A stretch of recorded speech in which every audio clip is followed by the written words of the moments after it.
Hari ini kita menempuh lagi suatu saat yang bersejarah dalam perjuangan kita.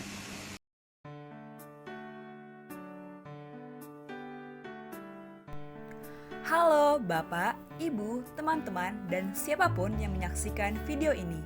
Kami dari kelompok 2 BDK Pekanbaru. Pada kesempatan kali ini, kami akan membahas tentang core values ASN dalam diri Muhammad Hatta.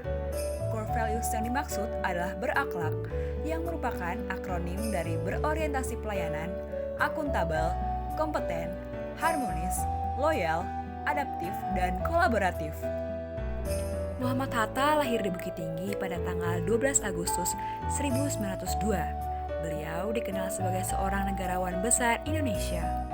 Selain menjadi ujung tombak dalam beberapa perundingan dengan pemerintah kolonial Belanda, Pak Hatta merupakan seorang ekonom jempolan dan orang pertama yang menjabat wakil presiden.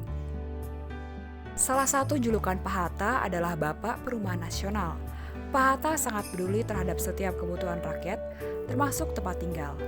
Pada sambutan Kongres Perumahan Rakyat Sehat di Bandung tanggal 25-30 Agustus 1950, Pak Hatta menyampaikan bahwa cita-cita untuk terselenggaranya kebutuhan perumahan rakyat bukan mustahil apabila kita sungguh-sungguh mau. Dengan penuh kepercayaan, semua pasti bisa. Bung Hatta sangat menjunjung tinggi nilai akuntabel. Kala itu, Bung Hatta pernah ingin mempunyai sepatu Belly. Kebetulan saja sekretaris kabinet pernah menyodorkan uang sisa dana non-budgeter untuk keperluan operasional Bung Hatta selama menjabat wakil presiden. Uang yang dapat dipakai untuk membeli sepatu impiannya itu ditolak oleh Bung Hatta.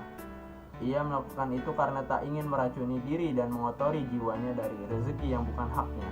Ini merupakan sikap akuntabel dengan berhati-hati dan tidak menyalahgunakan wewenang. Terus belajar dan mengembangkan kapabilitas diri. Semangat beliau terhadap ilmu ditunjukkan dengan kegemarannya membaca buku. Sejak dulu, beliau termasuk orang yang mengutamakan pendidikan.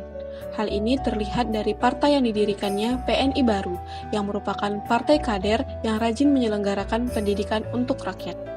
Banyak kesaksian kawan-kawannya betapa Bung Hatta sangat asketik, tidak mau tergoda dengan beberapa kultur barat yang dianggapnya bertentangan dengan nilai-nilai Islam.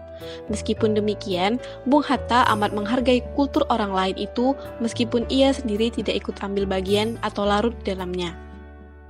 Bung Hatta juga menjaga rahasia jabatan dan negara bahkan kepada istrinya sendiri. Pada saat itu, tiba-tiba pemerintah mengeluarkan kebijakan sandaring pemotongan nilai mata uang dari Rp100 menjadi Rp1. Alhasil, menyebabkan nilai tabungan Ibu Rahmi pun menurun dan tak lagi cukup untuk membeli mesin jahit yang diinginkannya. Ibu Rahmi merasa dihianati karena justru Bung Hatta lah yang mengumumkan sandaring tersebut.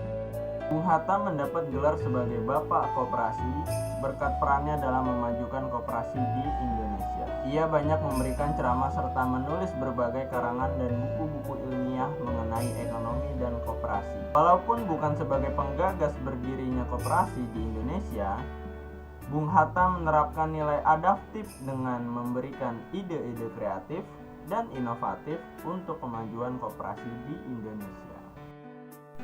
Semasa studinya, Pak Hatta sangat aktif dalam kegiatan berorganisasi.